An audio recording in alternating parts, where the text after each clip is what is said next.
दोस्तों नमस्ते, नमस्कार, आदाब। मैं कुलदीप भाटी स्वागत करता हूं आपके अपने YouTube channel thank you English पर। आज के इस सेशन में हम फिर से रीडिंग सीखने वाले हैं, यानी रीडिंग कैसे करें, और साथ ही साथ इंग्लिश टू हिंदी ट्रांसलेशन भी आपको बताया जाएगा। ख़ास तौर पर बच्चों के जो कमेंट्स आते हैं, जो उनको दिक्कतें आती हैं रीडिंग करने में, वो दो चीज़ें हैं। पहली चीज़ कि जो बड़े वर्ड्स होते हैं उन बड़े वर्ड्स को पढ़ने में उनको थोड़ी दिक्कतें होती हैं। तो मैं बड़े वर्ड्स को यहाँ पे बीच बीच में आपको बताता रहूँगा और आपको ये भी बताऊँगा कि उनको किस तरीके से आपको पढ़ना है। और दूसरी चीज़ होती है हमारा प्रोनाउंसिएशन यानी हमारा उच्चारण। आप जो बोल रहे हो, देखिए इंग्लिश बहुत सारे बच्चे पढ़ते हैं, बहुत सारे लोग पढ़ते हैं, लेकिन करेक्ट इंग्लिश पढ़ना ही आपकी एक सही नॉलेज को दर्शाता है। यदि आप सही तरह से रीडिंग कर रहे हैं, मतलब आपका वर्ड को बोलने का तरीका अगर करेक्ट है, तो उससे सामने वाले को पता चलता है कि आप काफ़ी नॉलेजेबल हैं इंग्लिश के बारे में। तो आपको दो चीज़ों का ध्यान रखना है। पहला कि बड़े वर्ड्स को किस तरीके से पढ़ना है, और दूसरा हर वर्ड को आपको बिल्कुल एकदम सही उच्चारण के साथ बोलना है। इन दो बातों पर ध्यान देंगे। और तीसरी चीज़, आपको मैं ट्रांसलेशन भी सिखाऊंगा यहाँ पे कि इंग्लिश से हिंदी में हम कैसे ट्रांसलेट करते हैं। चलिए, आप वीडियो को लाइक कर दीजिए और मैं वीडियो को आगे बढ़ाता हूँ। देखिए, इंडियन ड्रेसेस यानी भारतीय जो पोशाक होती हैं हमारी, उनके ऊपर ये चैप्टर है। तो आज इंडियन ड्रेसेस के बारे में आपसे बातें करेंगे, काफ़ी नॉलेज भी आपको मिलेगी। चलिए शुरू करते हैं। देखिए, clothes are one of the basic necessities. अब यहाँ पे ध्यान दीजिएगा, ने से NE, तो ने जो होता है वो ने नल उससे होता है। ने से तो ने एक ही मात्रा आ गई, ने से ऊपर एक मात्रा आ गई। और सिटीज़, ने से सिटीज़, सिटी ने से सिटीज़, ये हो गया ने से सिटीज़। तो जब आप बड़े वर्ड्स पढ़ रहे हो तो उनको हमेशा आप उनको टुकड़ों में पढ़िए। ने से पहले यहाँ तक बोलिए, सिटीज़, फिर दूसरा इधर बोल दीजिए, तो आप आसानी करेंगे। आप बड़े वर्ड्स में क्यों अटक जाते हैं? क्योंकि आप उस वर्ड को छोटे वर्ड्स की तरह ही एक साथ बोलने की कोशिश करते हैं, इस वजह से आप वहाँ पे अटक जाते हैं। तो देखिए, अगर वर्ड बड़ा है, अगर आपको पढ़ने में नहीं आ रहा है, हाँ ऐसा भी संभव होगा जब आप प्रैक्टिस करेंगे बार बार, फिर बड़े वर्ड्स को भी आप छोटे वर्ड्स की तरह एक बार में ही पढ़ना शुरू कर देंगे। तो इसलिए आपको उसे टुकड़ों में करने की कोशिश करना है। चलिए, तो मैं इसका मतलब आपको बता देता हूँ। तो necessities of life, clothes are one of the basic, जो क्लोथ्स कपड़े होते हैं, आर यानी हैं, one of the basic necessities. Necessities जो होती हैं वो होती हैं हमारी ज़रूरतें, ज़रूरतों को हम नेसेसिटीज़ बोलते हैं। ऑफ लाइफ यानी जीवन की। कपड़े हमारे जीवन की ज़रूरतों का एक बेसिक हिस्सा है, एक बेसिक चीज़ है। यानी हमारे जीवन की जितनी भी ज़रूरतें होती हैं उनमें कपड़े जो हैं वो एक बेसिक ज़रूरत है हमारी, यानी छोटी से छोटी ज़रूरत जो है वो हमारी कपड़े की। कपड़े हर किसी को चाहिए चाहिए, वो ज़रूरत होती है हमें। वी यानी हम, नीड ज़रूरत के लिए आता है नीड। क्लोथ्स, क्लोथ्स कपड़े। To cover our body and protect us from cold, heat, wind, rain and insect bites. अब देखिए क्या मतलब है। वी नीड, हमें ज़रूरत होती है, क्लोथ्स यानी कपड़ों की। टू कवर, कवर होता है ढकना, यानी कवर करने के लिए, ढकने के लिए हमें कपड़ों की ज़रूरत होती है ढकने के लिए।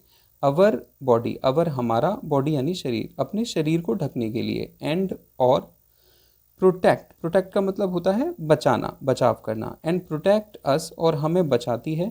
फ्रॉम, फ्रॉम का मतलब होता है से, किससे? कोल्ड, कोल्ड होती है सर्दी।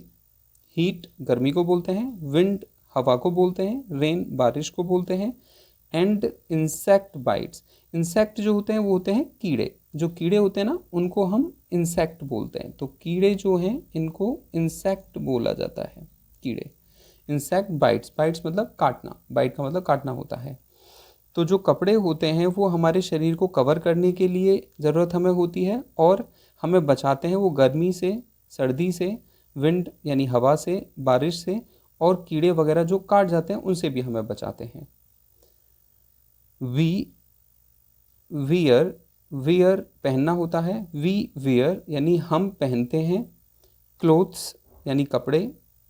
टू लुक गुड, लुक का मतलब दिखना होता है, गुड यानी अच्छा, यानी अच्छा दिखने के लिए जो टू आता है वो लिए और को दो चीज़ों के लिए यूज़ किया जाता है। तो हम जो कपड़े पहनते हैं वो अच्छा दिखने के लिए पहनते हैं। Clothes that we wear must be comfortable, तो देखिए ज़रा, कंफर्टेबल, कम फॉर टेबल, तीन में कर दीजिए इसको, तो कंफर्टेबल, ये कंफर्टेबल होता है। तो ध्यान दीजिएगा, क्लोथ्स कपड़े, दैट वी वेयर जो हम पहनते हैं, वेयर पहनना होता है, मस्ट बी कंफर्टेबल, मस्ट का मतलब होता है, मतलब ज़रूरी जो होता है उसको मस्ट बोलते हैं, मस्ट बी कंफर्टेबल यानी वो आरामदायक होने चाहिए। कंफर्टेबल का मतलब होता है आरामदायक, जो चीज़ें आरामदायक होती हैं उनको हम कंफर्टेबल बोलते हैं, आरामदायक, ये आरामदायक होता है, इसे बोलते हैं कंफर्टेबल। तो कपड़े जो हम पहनते हैं वो कंफर्टेबल होने चाहिए। पीपल, लोग, living in different parts of our country, people लोग, लिविंग रह रहे हैं, इन में different parts of our country यानी हमारे देश के अलग अलग हिस्सों में, डिफरेंट पार्ट का मतलब होता है अलग अलग हिस्से जो होते हैं उन्हें डिफरेंट पार्ट बोलते हैं। ऑफ आवर कंट्री, कंट्री हमारा देश होता है, तो हमारे देश में जो अलग अलग हिस्से हैं उनमें लोग रह रहे हैं। अब वो क्या, वेयर डिफरेंट क्लोथ्स, वेयर यानी पहनते हैं, डिफरेंट क्लोथ्स अलग अलग कपड़े, तो डिफरेंट क्लोथ्स अलग अलग कपड़े हो गए। Depending on the seasons, depending निर्भर कर रहा है, ऑन द सीजन्स यानी सीज़न के ऊपर, सीज़न यानी जो मौसम आते हैं हमारे अलग अलग, सर्दियाँ आती हैं, गर्मियाँ आती हैं, बारिश का समय आता है, ये जो होता है ये सीजन्स होते हैं हमारे। तो depending on the season, seasons पे निर्भर करता है। आगे, क्लोथ्स दैट वी वियर, कपड़े दैट वी वियर जो हम पहनते हैं, इन विंटर्स सर्दियों में, are made up of wools, are made up मतलब वो बनाए जाते हैं, ऑफ वूल, वूल जो होता है वो ऊन को बोलते हैं, ऊन जो होती है उसको हम वूल बोलते हैं, ऊन।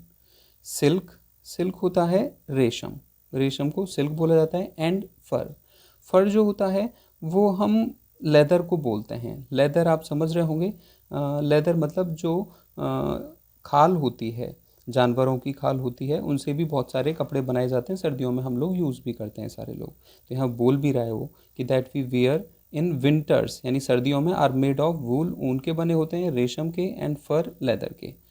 दे keep the body warm, they keep वे रखते हैं, कीप रखना होता है, द बॉडी शरीर को, वार्म का मतलब गर्म होता है, यानी ये हमारे शरीर को गर्म रखते हैं। ऑन द अदर हैंड, दूसरी तरफ देखा जाए तो इसको जबकि भी हम बोल देते हैं। ऑन द अदर हैंड का मतलब जो होता है वो जबकि भी होता है, जबकि बोलो, चाहे आप ये भी कह सकते हैं दूसरी तरफ, इसे बोलते हैं on the other hand. Summer clothes are made up, जो समर क्लोथ्स होते हैं गर्मियों के कपड़े, आर मेड अप वो बने हुए होते हैं, ऑफ कॉटन यानी कॉटन के, कॉटन जो होता है वो आप सभी को पता है। दे कीप अस कूल, वे हमें ठंडा रखते हैं, दे कीप वे रखते हैं अस यानी हमें, कूल एंड कंफर्टेबल, देखिए वर्ड फिर से आ गया कंफर्टेबल जो यहाँ पे आया था।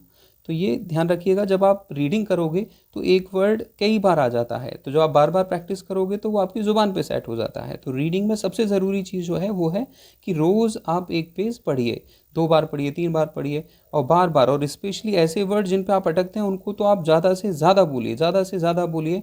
विश्वास करिए, कोई भी वर्ड हर इंसान को पहली बार दिक्कत देता है, जब वो बार बार प्रैक्टिस करता है तभी वो काम हमारा हो पाता है। तो सही दिशा में अभ्यास आपको सफलता की तरफ 100% ले जाता है।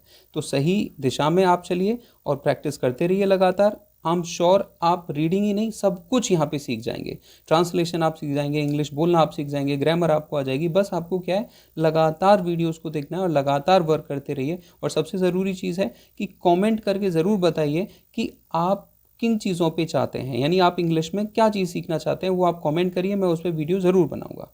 चलिए आगे बढ़ते हैं। देखिए, they keep us cool and comfortable, यानी वे हमें ठंडा और कंफर्टेबल आरामदायक रखते हैं।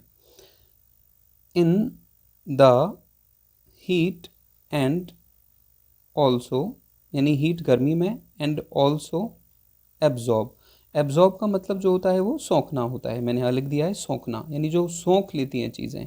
अब हम पानी को अगर किसी गद्दे पे डालेंगे तो वो गद्दा पानी को सोख लेता है, उसको एब्जॉर्ब बोलते हैं। एब्जॉर्ब स्वेट, स्वेट पसीना होता है, पसीने को स्वेट बोलते हैं हम लोग।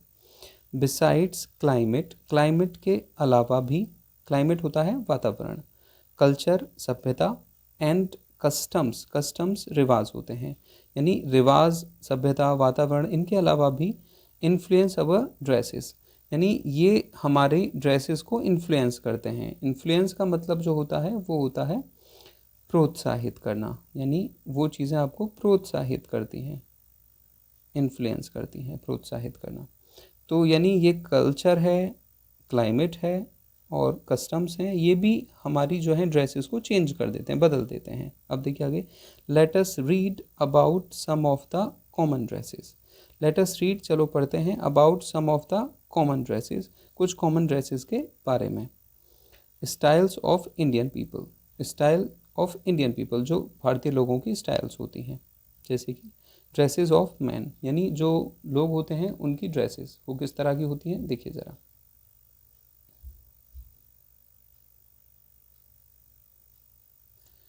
द ट्रेडिशनल ड्रेसेस, अब देखिए ट्रेडिशनल वर्ड यहाँ पे आ गया, तो ट्रेडिशनल ध्यान रखिएगा, TION जहाँ भी आता है ये शन का साउंड देता है, ये वाला ये शन का साउंड देता है, TION। तो traditional, NAL, traditional dresses of man are dhoti kurta. The traditional dresses, यानी जो ट्रेडिशनल ड्रेसेस होती हैं, ट्रेडिशनल ड्रेस का मतलब होता है कि ऐसी ड्रेस जो वहाँ की सभ्यता होती है, उस राज्य की सभ्यता होती है या उस देश की सभ्यता होती है, उसको ट्रेडिशनल बोलते हैं।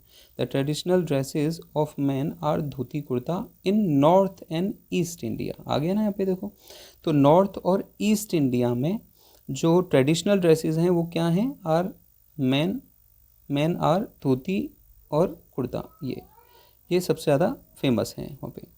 सम other popular dresses of man are lungi kurta. अब ये बोल रहा है सम अदर पॉपुलर ड्रेसेस, यानी कुछ अलग जो प्रसिद्ध ड्रेस हैं ऑफ मैन, मैन की, आर लुंगी कुर्ता, वो लुंगी कुर्ता भी हैं, and pyjama kurta, pyjama kurta भी है, churidar pyjamas, churidar pyjamas, achkans and jackets are also used by man.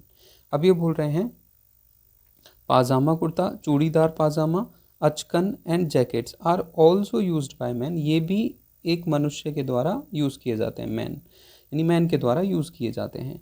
Lungi with shirt, यानी लुंगी जो होती है विद शर्ट, शर्ट के साथ, इज़ वॉर्न पहनी जाती है इन साउथ इंडिया, साउथ इंडिया में। तो देखिए मैंने आपको आज इस चैप्टर में काफ़ी अच्छे तरीके से आपको रीडिंग करना बताया है, मतलब भी एक एक का मैंने आपको क्लियर किया है। उम्मीद करता हूँ आप सीख रहे हैं और यहाँ से भी आपको सीखने को मिला है।